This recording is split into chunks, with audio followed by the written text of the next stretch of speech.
Are you in the right place, everybody? Are you here for climate change, your biggest concerns? I'm really excited to be here with Marjan, who is the expert on all things climate. Really excited about this series and the conversations that we're going to have. And I have so many questions as a not very sciencey person who is out here advocating and trying to, bring the climate conversation and climate justice into the gender justice work that I'm already doing, because it is a part of human rights. And it's not okay to be out here being loud and wrong. So I'm gonna need you to help me get it right, please. And I'd love to do that. And, climate justice is human rights. Climate change are parts of human rights. I sound like the librarian guy, but it's true. It's all important. So you do. Michael is the best. He is my favorite person. Such a great person on the internet. Well, I guess we should tell people who we are. You go first. Okay. My name is Marjan Finlayson. I appreciate Alicia saying that I am the climate change expert. I would say I'm one of many, but I do climate science. I do climate education, also other educations, and I am an activist. I say that in like the slacktivist sense, but also like in different senses of the word. Right now I'm working on a PhD, which is focusing on like ocean heat content in the Mediterranean. It's so fun. Like I love the ocean. I love the atmosphere. I love the weather. If anybody follows the Pin forecast, I am the writer. These are things I'm very passionate about. And I'm so happy to be here with Alicia today because she's one of my favorite people. So please introduce yourself to the people. I'm Alicia, everybody. I'm Alicia Wallace. My pronouns are she and her.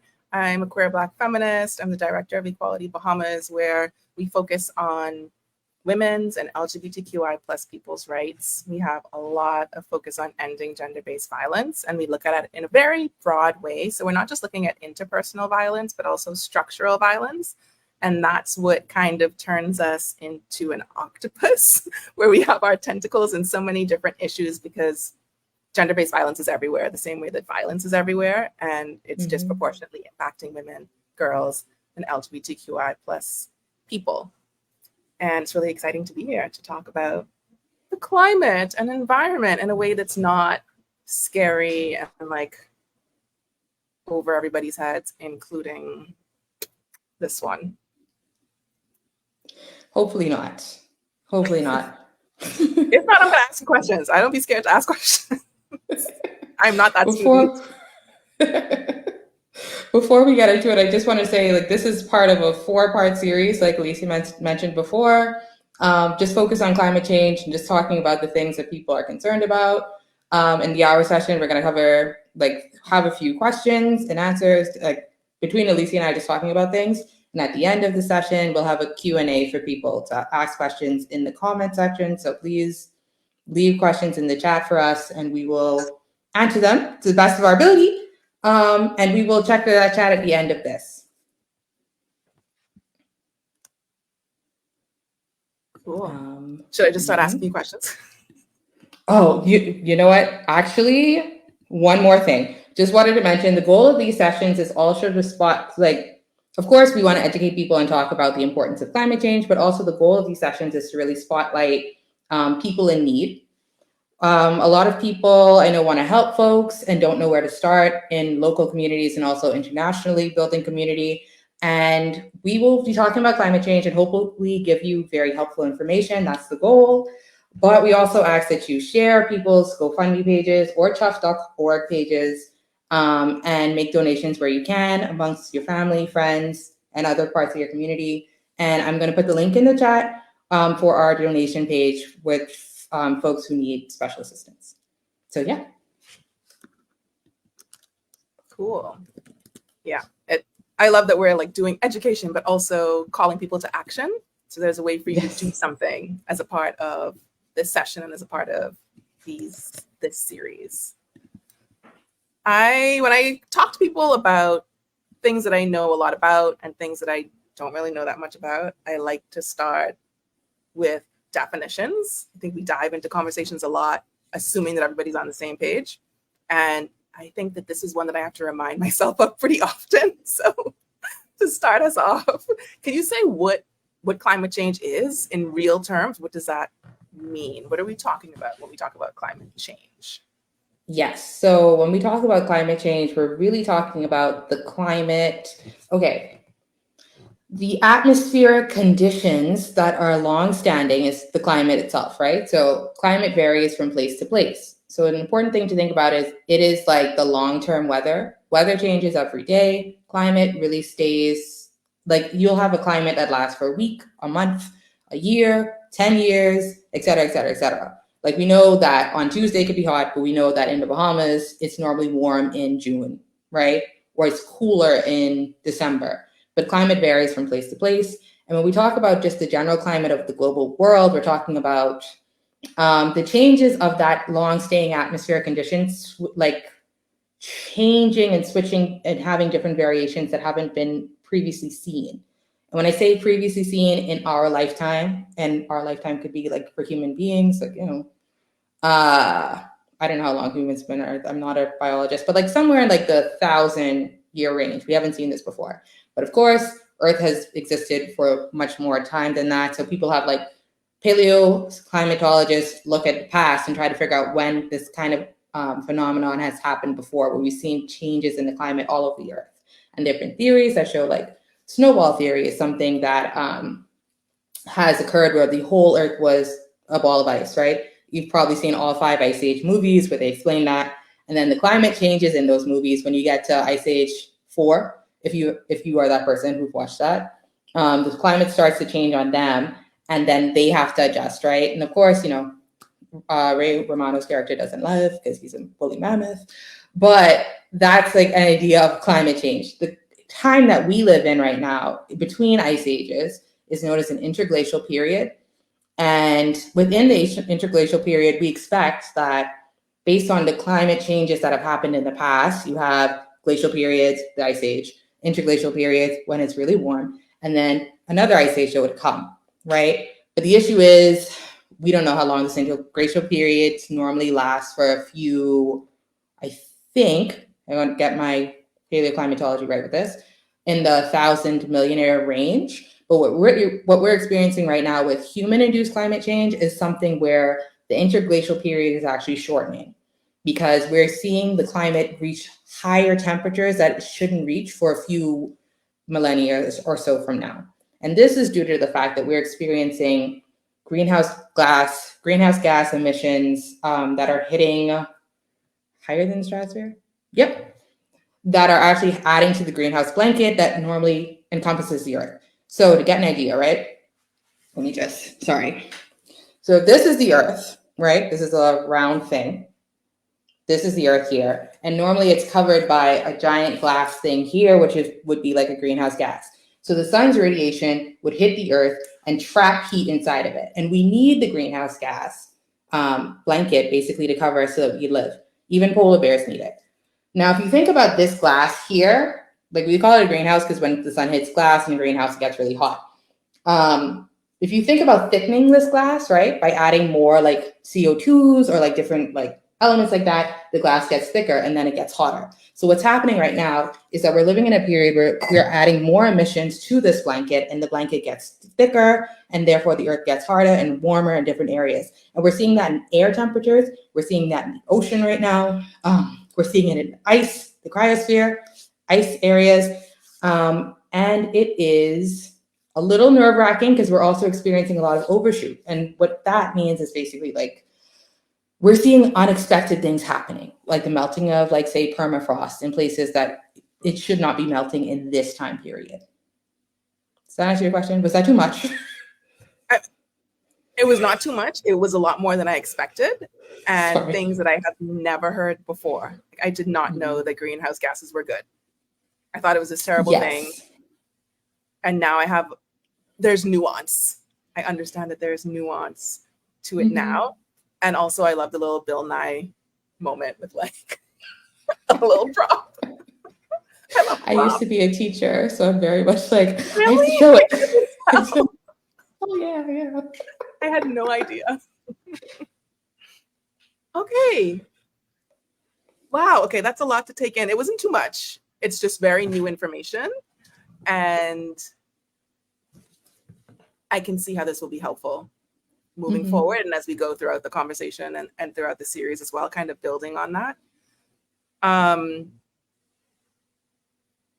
did not know that there was going to be another ice age. Okay, anyway. Supposedly, theoretically, it's supposed to be another ice age. We won't be around to see it, but yeah, we're just going to be here for the heat. Yes. Yeah. Yes, that is happening right now. Mm-hmm. And I like that you kind of brought that distinction between climate and weather, because that had me lost for a long time. Just trying to, no matter how much I read definitions, it took me a while to kind of absorb the difference between the two. And that is part of the reason that I was not getting this 1.5 thing.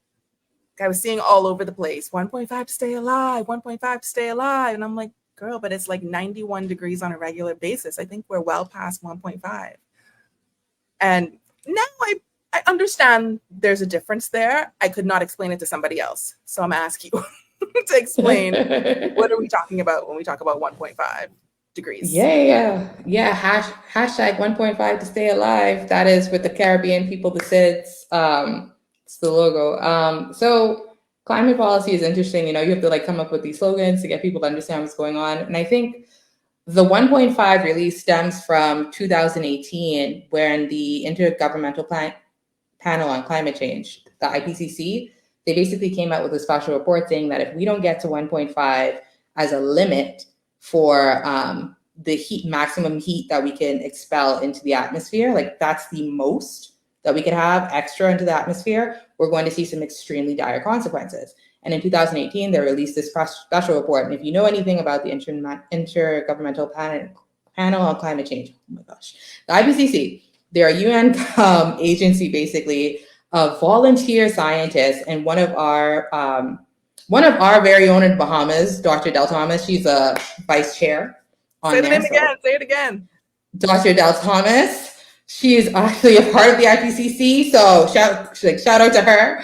But if you know anything about them, they take a long time to actually come out with reports. Right now, they have the 6th assessment out, and they're working on the 7th one. And they've been working on these reports since, I think, 1990. So basically, in 2018, I think they were in between paper writing. And at that moment, they were like, this is a thing that's happening at this moment. We have to release this report so people understand. So the idea with IPCC is whatever our global temperature is, whatever the mean global temperature is, we can add 1.5 Celsius. That is the maximum that we can add. So what they do is they basically take, they do some science, basically climate budgeting, right? Or carbon budgeting, where they can take like different amounts of carbon mostly and other greenhouse gases. Because carbon is the greenhouse gas that has the most, I think it has the longest lifetime in the atmosphere. So they actually focus a lot more on carbon when they're talking about like carbon budgeting and why it's important to like look at carbon dioxide. So they convert whatever the energy is from carbon to like watts per meter second. There's a scientist who will correct me. And then they can convert from that how much that is in Celsius, right? So like energy transfer. And from there, they're able to tell you like, this is the limit we have. In recent years, so I think in 2018, that report came out, and I was working in 2021 or 2020 when they had, was it COP26? When they were saying, we'll just stop at 2.7 degrees. So when it comes to other scenarios, right? So there are different climate change scenarios that they've actually explained in the IPCC reports that show what would happen if we get to 1.9, a scenario where we add 1.9 watts per meter second to the 1 watt per meter squared to the atmosphere, which is the lowest end, right? We take a path which would be like the least detrimental. If we add 2.7, if we add 3, if we add 4 watts per meter, and if we add worst case scenario 5 or 7, I think it's 8.5 actually, worst case scenario. So they set up different scenarios so that you can see it for yourself, like what would be the situation if these things happen. And they use different models, which could be scenario-based models, which are also climate-based models, which are high-resolution models. There are a lot of models that we'll talk about in the next session that are used for this kind of computation. And once they compute that, then they can give you an idea of like what's going to happen. So I think with limits now, I think there's confusion too, because like with the scenarios, it's like, oh, 1.9, which is the same as 1.5, 1.9 watts per meter is the same as like 1.5 degrees Celsius. I'm not really sure if they're equal in that way, but you see the same thing when you're talking about like 2.7 degrees watts per 7 and like 2.7 degrees Celsius. We add those to the our policy, and that should be enough. The issue is what we're living through is like we have 1.5 to stay alive from Caribbean islands and then small island developing states, because quite literally, if we go above that extreme, we're entering dangerous territory that we haven't seen before. For developed nations where they're like more landlocked in different situations, it's not as big a concern, though it should be. And I'm going to explain why later. Because, we just don't know what will happen next. But what we're concerned about is like automatically sinking. That's everyone's biggest concern for us, because we live so close to water. Whereas for them, that's not the big concern. But again, there are other things to be concerned about that we don't take into account. Okay. So where are we now? If 1.5 is the limit, where are we sitting right now? When I started studying climate change in 2013, I remember CO2, they said in the air, there was, I think, 3 parts per million of CO2. Since that time, it's gone up to 4 in 2020. So, emissions are like continually going up. In terms of like, is there like a change in global temperatures? Numerically, I couldn't tell you where we were. What I could tell you is that we've experienced the hottest summers consecutively for the past 6 or 7 years. I think it was maybe 2019 where it wasn't that hot, but that was still in the top 7, right? So it's been a consecutive, every summer has been extremely hot, and it's only going to get hotter. But the concern now is like, what do we do to stop it? Like, how can we like mitigate this? What should we do? There are a lot of options. There's a lot of discussion on that. And I think that there's a lot of reality that like the conversation has to be based in the real world. And I think a lot of times we're not really there, because we're presenting every summer it's been consecutively hotter as a result of a lot of CO2 emissions. CO2 has like the concentration of CO2 in air has gone up in the past, when was 2013? In the past 10 years or so. Like that's happened. We've seen it change. Like when I learned it in primary school, to teaching primary school students the difference in air, it happened in my lifetime. And I expect that's going to continue to happen. So I couldn't tell you the numeric, like where are we with 1.5? I think it's intentional that we don't know. But I can say that we definitely know that global mean temperatures have been changing. Winters have been shorter. Summers have been longer and consecutively hotter. And you can feel it when you go to the beach. Yeah. Huh. So much I could say there. I'm trying to like pull it all together now. Mm-hmm. I'm concerned about that, not knowing where we are on the 1.5. Like, I feel like there should be a ticker in Times Square and like, all these kinds of places where we know how we're climbing up this thermometer. I think don't know, like they're not tracking. Well, I'm sure someone's tracking it, but it's not being shared. Is that to keep us optimistic? Or is that so we just die quiet deaths? Like what is that about? In your estimation? In my opinion, in my estimation. I will start off by saying there is imagery out there that shows you, that will get you to think about it differently, right? So like, again, I will always promote the IPCC reports because anyone can read them. Anyone can read them. There are a lot of words, but you can read an executive summary. Anyone can read them. They have, like, these people put out reports for free for the public. You could read them yourself to get an idea. But there's an image that basically shows like the difference between someone who is 80 years old right now versus like someone who's 30 versus someone who's like 50 and someone who's 2 years old at this time. and how in those different timelines they would have experienced different climates. Like an 80-year-old person would have experienced winters very different back of like when they were a child versus someone who's 30 would experience different winters from someone who is 2 years old. Someone who's 2 years old is going to see the climate get extremely hot when they turn 80. Like that's their reality.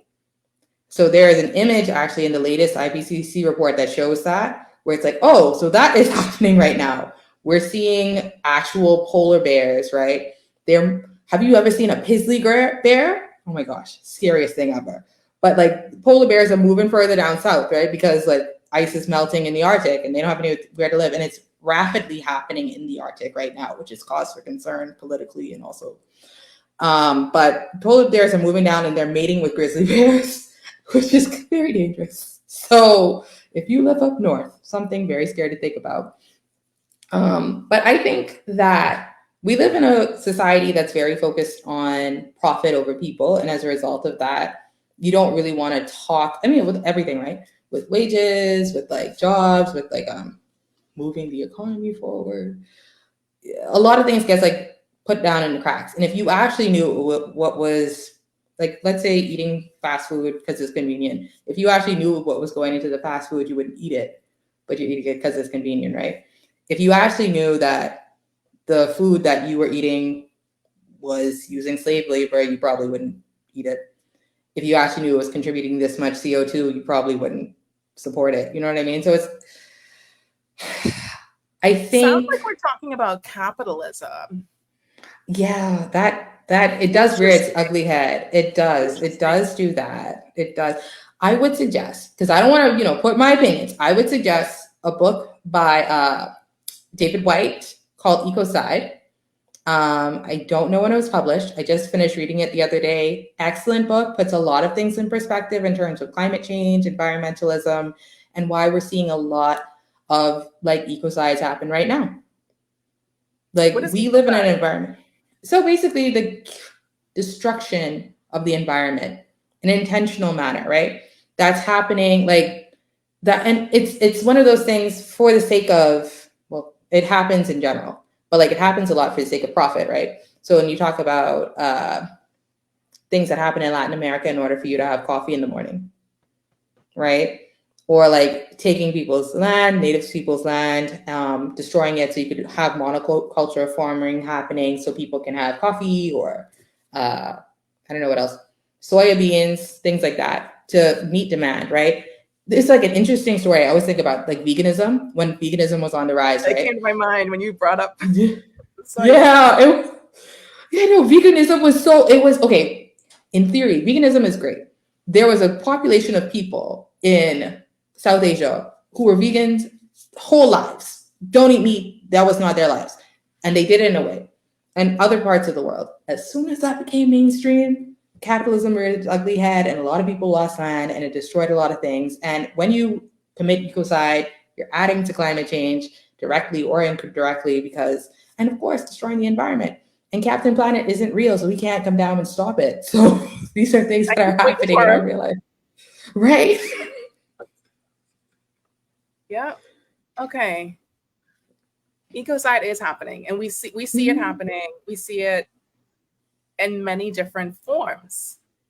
And in some cases, it's being live streamed to us. And it's not just the environment that's being damaged, it's being killed. It's also people. So my mind immediately goes to Gaza. And I think about the onslaught of violence and just the destruction and the poisoning of the land with weapons, with the intentionally set fires and all these different things that people are doing to claim land. And it kind of leads me to wonder what they plan to do with the land once it has been fully poisoned. Where are we going to be sitting with that? And there has to be more for us to do than just wearing our keffiyehs, and there has to be a space to step up. And I think we're going to talk about it a little bit later, but I wanted to raise it because I don't think we can talk about ecocide without recognizing the genocide against Mhm. Palestine and Palestinians, like the land and its people, at the Absolutely. same time, at the hands of Israel. I also want to throw in the animals as well. I know it's petty, but I do want to say, like, the crocodile population there is crazy. Like how they've been like killed and diminished. It's a thing. Like pop crocodile. I sound like a crazy person talking about this stuff, but like you read I about know, random things. please tell me. Yeah. No, like animal populations are really important to the ecosystem and the environment as well. And that's something that's been I've opened my eyes to this year, actually, thinking about like when we talk about the environment in particular and ecocide, there's a lot of focus. I feel like growing up, there was more focus on like animals and like their existence within these spaces, but we focus more on the land itself without actually characterizing the land. I think the land has animals, the land has people, the land has plants that are native to the space. And all of these things are very important. When we commit these human crimes, and war crimes in spaces of that nature, you are putting these animals at risk, you're putting humans at risk, and they're emitting a lot of CO2 into the atmosphere. That's happening right now. And that's one of the things I'm actually really concerned about when it comes to just like conflict in general in these spaces is the models don't that's not that's not a conversation when we're talking about like what's going to happen in the future, what can the models predict. That's not in the models. That's not part of the scenario. So when these Like for. So so basically, like what's going to we're happen? speeding up the predicted timeline. I don't know. That's what I'm telling you. I'm telling you, I don't know. And if you ask anyone else who works in the same area, the answer would be vague because we don't know. And it's not something you want to get into a conversation with because, unfortunately, no one wants to be like science is political, but also science is apolitical. So, and when it comes to like thinking about the world and all of these things, and like when we talk about environmentalism, we talk about like climate changing and all this other stuff, we don't really connect the dots on where these actual problems are going to like make an issue. And I feel like the lack of social scientists, the like diminishing of the importance of these things is going to put us in a space and a place where we can't see the forest for the trees. So it's very concerning. I don't know what's going to happen next. I could tell you that with all of the CO2 emissions that are going up and that are being measured by people and like what we can see going forward, will the temperatures rise exponentially in the next year? I don't know. In the next 5 years, maybe. In the next 10, like we don't know. And as you can see more land being depleted in Palestine, in the Congo, the wars happening in Sudan, what's going on in Haiti, like we can expect all of that to have some sort of long-term impact, especially not just in the atmosphere, but also in the ocean. And that's another concern. We don't know what's going on in the ocean. The ocean. So, yes, the ocean, outer space, on land, on Earth. There's a lot going on there too. Small island developing states, Mm-hmm. Caribbean in particular, the Bahamas in particular, don't talk a lot about how reliant we are on the ocean. Yes. And to me, when we talk about the ocean, when we talk about things like, cruise lines dumping in our waters, it's presented as a very separate issue from our lives.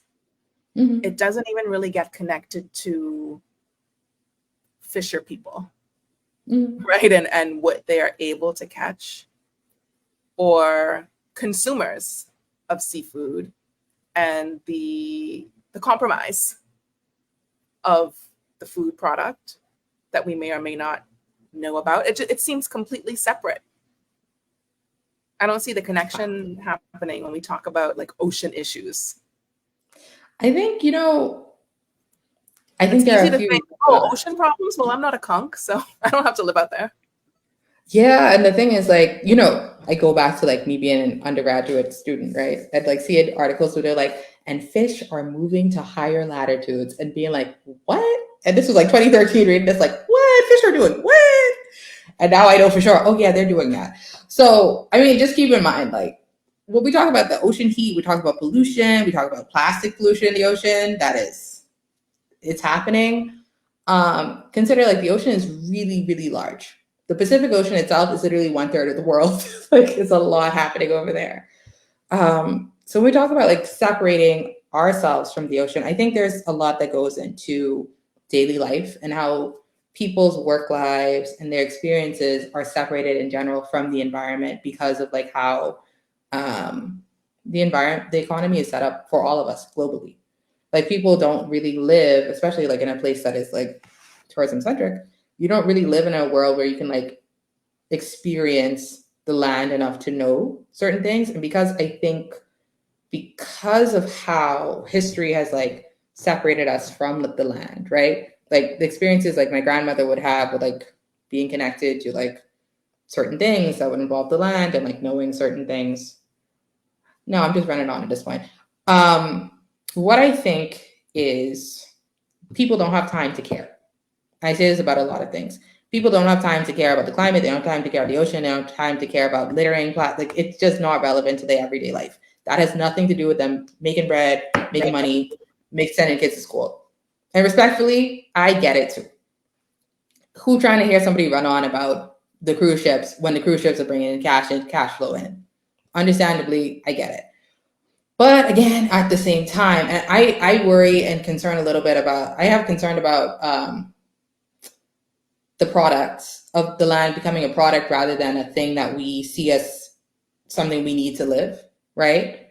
Because it's more like we need to protect the land because the oceans are so beautiful and they're so great for tourism. People come here and pay money to go and enjoy the ocean versus the ocean is beautiful and we need to take care of it because of the ocean being beautiful, because we care about the fish, because we care about X, Y, and Z. And again, it's like a level of like, it's light ecocide.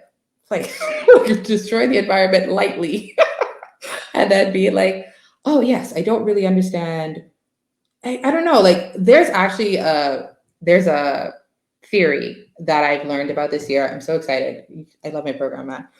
But it teaches you about like the health of people, the health of animals, and the health of the environment. All are interconnected. It's known as like One Health.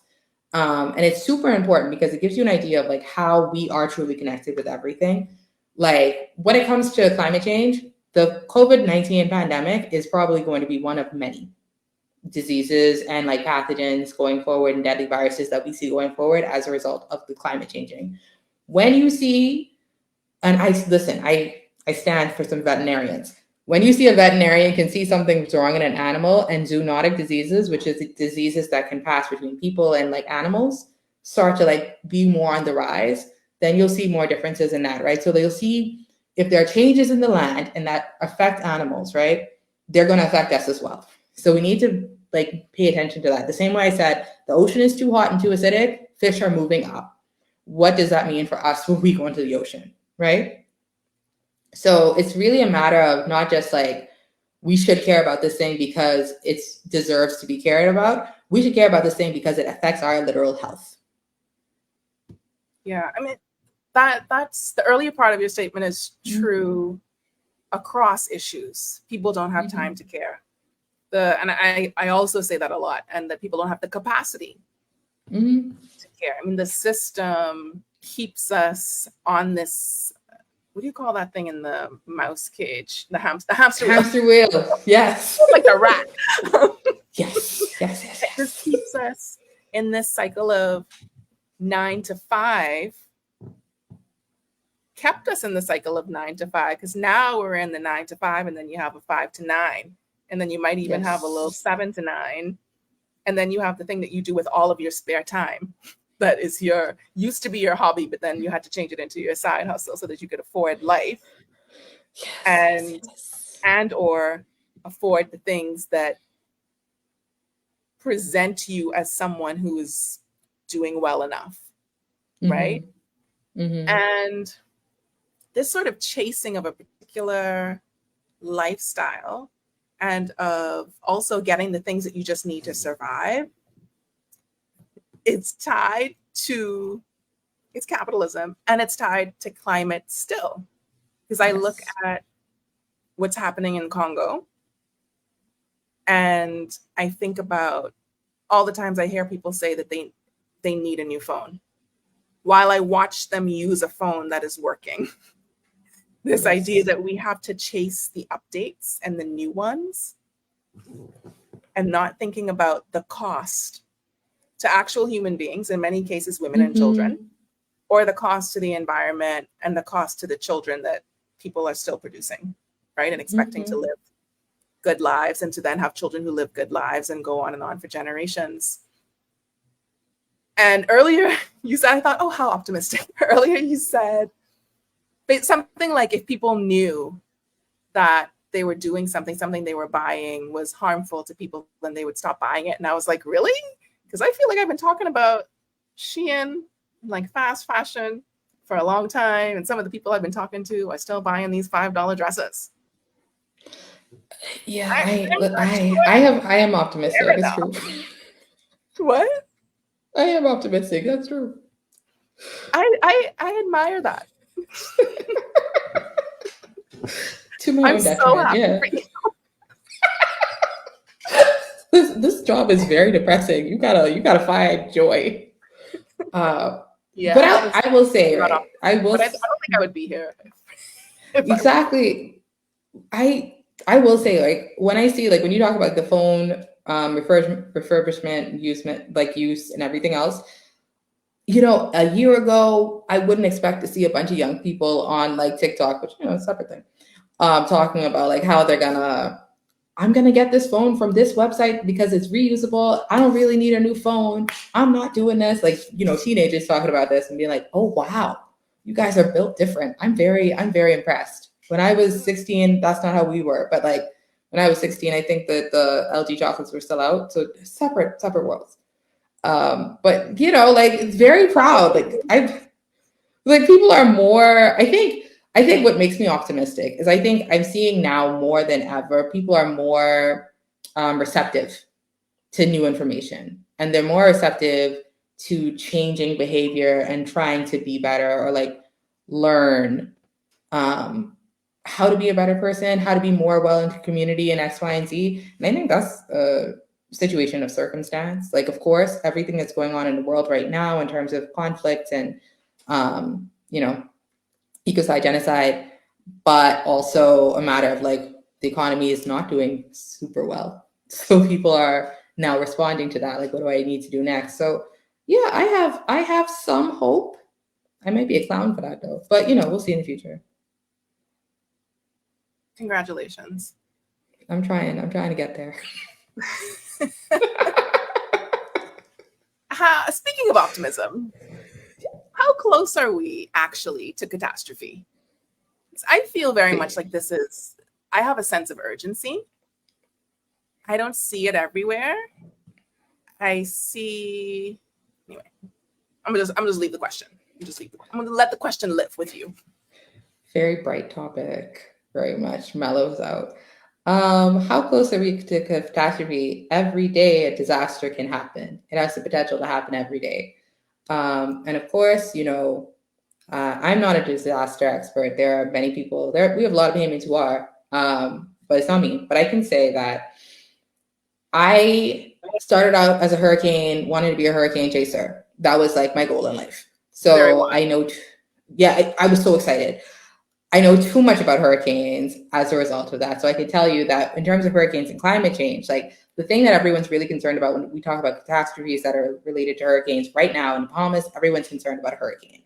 That's the worst thing that could happen. It happens in Dorian because we've seen the worst of that. We hit the 5-year Day of Remembrance that just happened the other day.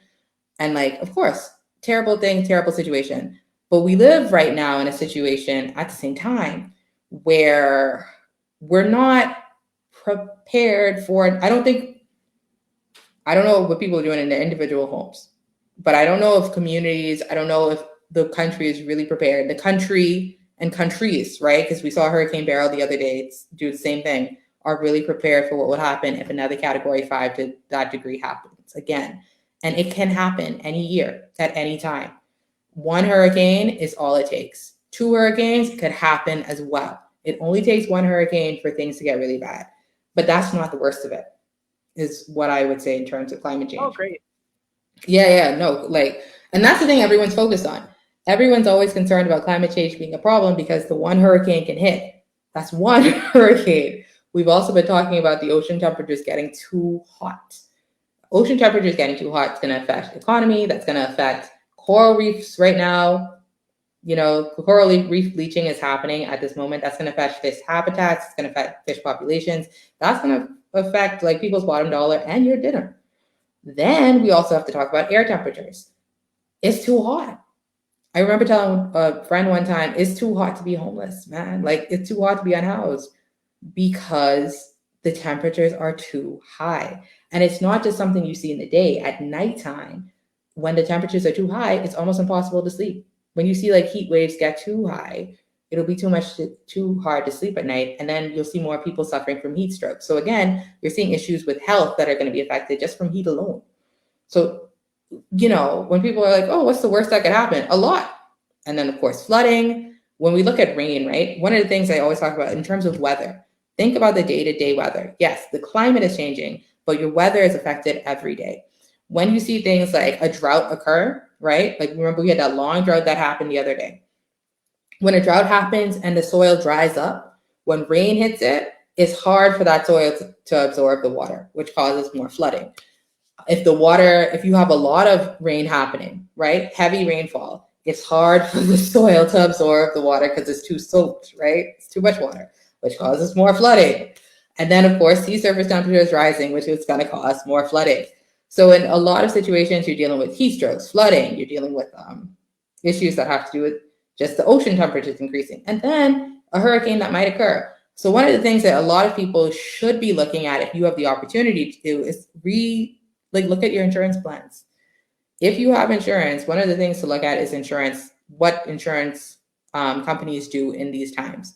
A lot of times they're looking at climate change as an issue for them to look at into the future. And if that's not something that you're looking at, insurance policies might look completely different to you. The insurance policy that you signed in 2015 is going to look different from the one you signed in 2025.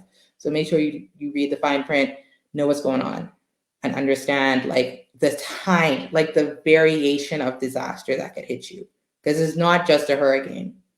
And hurricanes, again, you can link them to climate change, but not as well as you can link these other things that I've listed. So, you know, keep that in mind. A hurricane's bad, but it's not the thing that can get you every other day. I hear what you're saying. Mm-hmm. I see your face. I'm picking up the energy. And I feel like you're pretty calm. Yeah. You know, like you're talking about this, and I'm like, we're the people, you know, we're gonna do the thing. Why aren't we doing the thing? Why aren't like alarms blaring every day? What is going on? I generally don't feel the sense of urgency.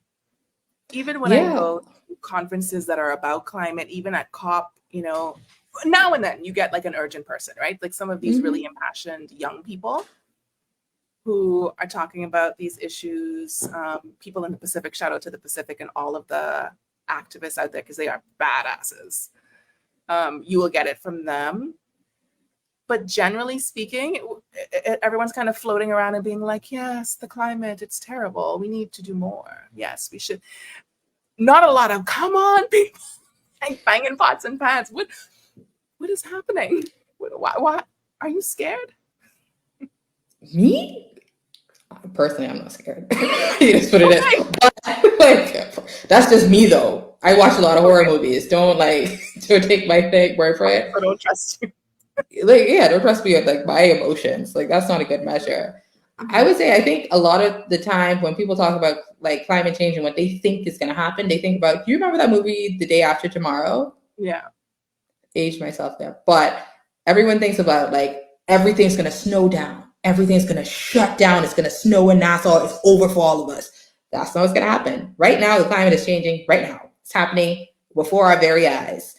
And it's going to happen regardless of what we do. And I'm not saying this to say like, give up and drop down. I'm not saying that. I'm saying just mentally, people have to prepare for the idea that this is something that's happening in the present and it's happening to us. What happens, and we've done I've done research in the past with this, where people think, and people in the Bahamas particularly think that climate change is something that is going to happen in the future. And they think that climate change is something that's going to happen in foreign, right? Because all the news media shows you stuff that's happening in Ohio.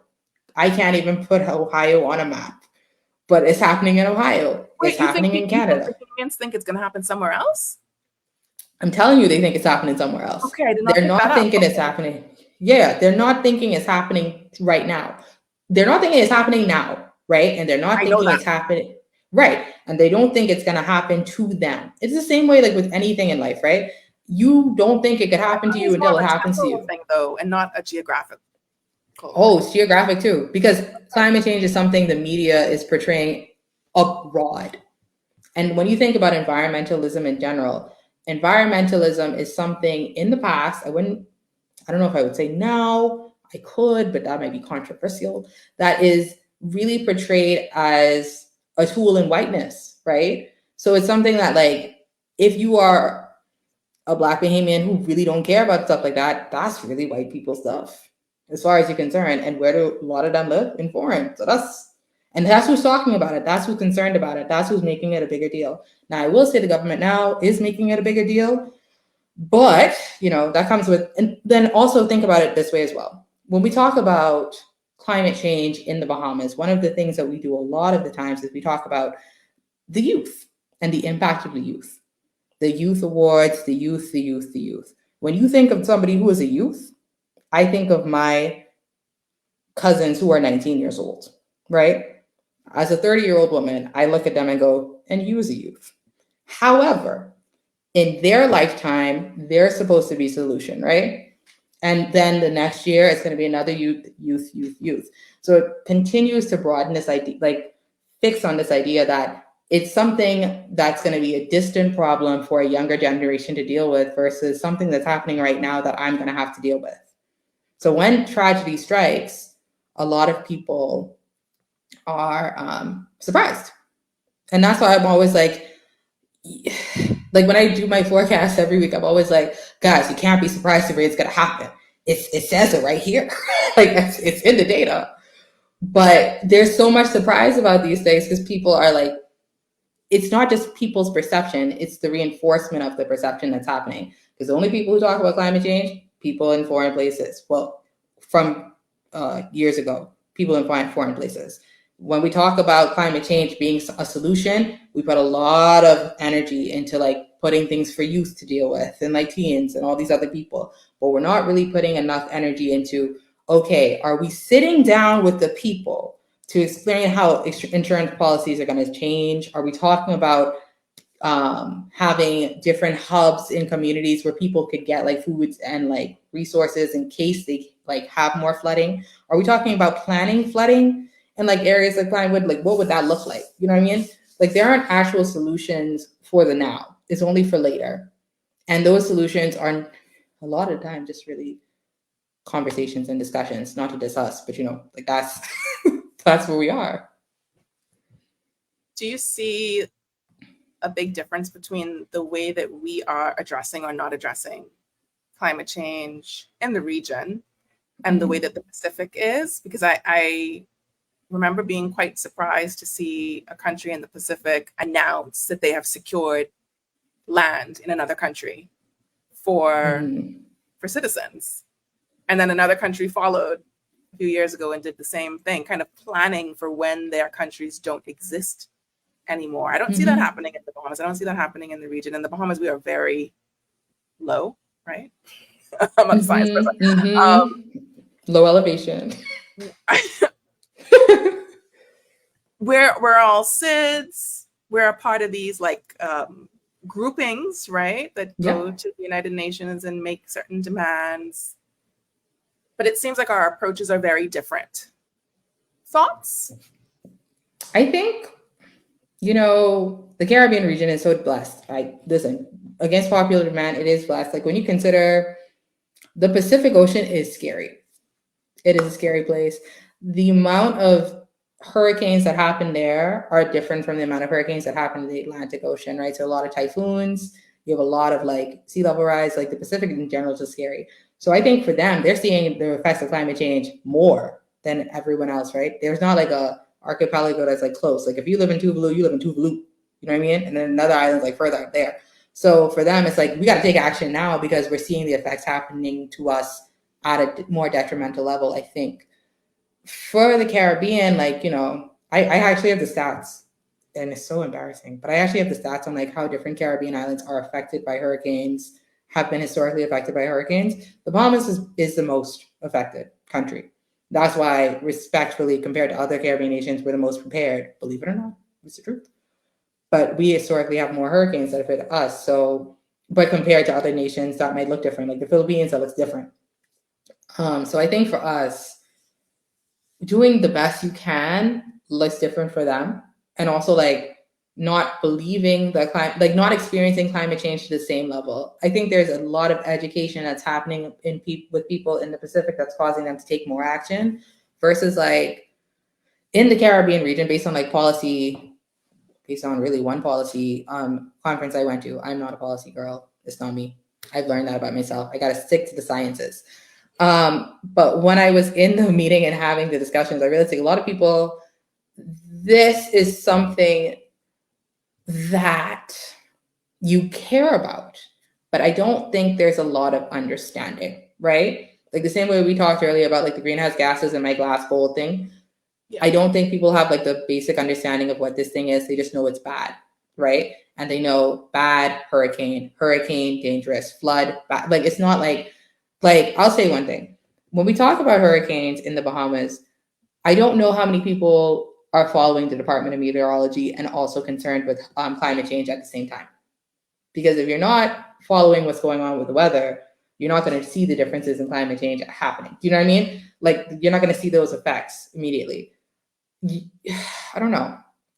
I think there's a lack of education, and also because there's a lack of education, there's a lack of preparedness. And the lack of preparedness leads to like a big disaster as a result of people not being prepared. And then that is the one-off situation. You know what I mean? After Hurricane Dorian hit, that was kind of like the one-off situation that we kind of like saw as a problem. Like, this is climate change, this is bad. But in 2024, if Hurricane Beryl had moved a little closer, what would that look like? The effects of hurricane, I don't know if they've actually like addressed the effects of Hurricane Irma to this day, to be honest with you. Like, I'm not sure, like since 2017, like what that has looked like for people to move back to Ragged Island. Like, what has that been like? So I'm like, Irma hit in 2017, Dorian hit in 2019. The Bahamas hasn't, I don't think we've seen a major hurricane since then, yeah? So I'm just like, it could happen, but I don't know what the next step is. I think a lot of people's responses have changed, obviously. Like my mother has the life vest now in case like water goes too high up, right? But like, what is the... Dorian was a teacher, right? Because right. The following year there was a Category 1 and people were losing it. Yeah. Normally Category 1, Category 2, Category 3, Bahamians are like, I'll go get some batteries eventually. But exactly. That year, it was no joke. Exactly. And my thing is like, so what is the plan on a higher level for people? Like, what is the structural plan going forward? And I see we have like a DRM. I don't know the full name. No disrespect to anybody. My homegirl works there now. Happy birthday to her. But like, we have that unit now who's like doing the work to do, I think, disaster reduction. But I don't know if there's communications being had with people to the extent where they understand this is what's happening. This is the education on this. So I would say lack of education leads to lack of preparedness, leads to lack more disasters, and no action because people don't know what to do. Yeah, I'm going to stop you there because I think we should do the commercial. Right. It's been a while, hasn't it? Yeah, I'm going to do 2 in 1. We're almost done, y'all. So I'm going to do 2 in 1 here. So today our local GoFundMe is focusing on Dr. Adita Wallace Pinder. This campaign is #1 under the Bahamas on our Sunday donation page, which you can find at tinyurl.com/sun, SUN, Dawn, DON. And this GoFundMe is going to support her getting a new heart. Expenses are going to cover support for surgery, transportation, and many other things. And I'm going to eventually find a way to put the link around so people can find it. Our international GoFundMe is highlighting Abdullah Kudayar. I said his name wrong. I'm so sorry, Abdullah. and his family. The campaign is number 6 under war zones on the Sunday donations page. He and his family of 8 have been displaced several times and lost everything in this war. We hope that we'll be able to support his needs for food and shelter. As people may not know, food and shelter has gone, like prices have gone exorbitantly high in Gaza. So if you can donate, please do. Again, you can find the link on tinyurl.com/sundawn. Awesome. We're down to our last 45 seconds, people. I just want to say, if you don't have a credit card or a debit card, or you just don't have enough money to make a donation, talk to people about it. Share the link, tinyurl.com/SUNDON.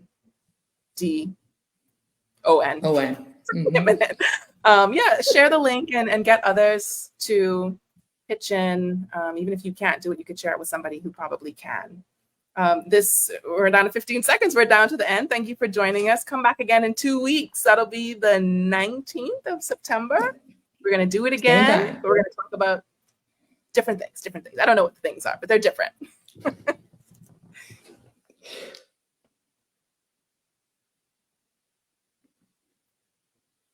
And that's it. Let's see. We're using a new platform. So if you're still seeing the live, that's cool. We're just going to figure out how to... Oh, look, it's a big red button that says end stream. Bye, everybody. Bye.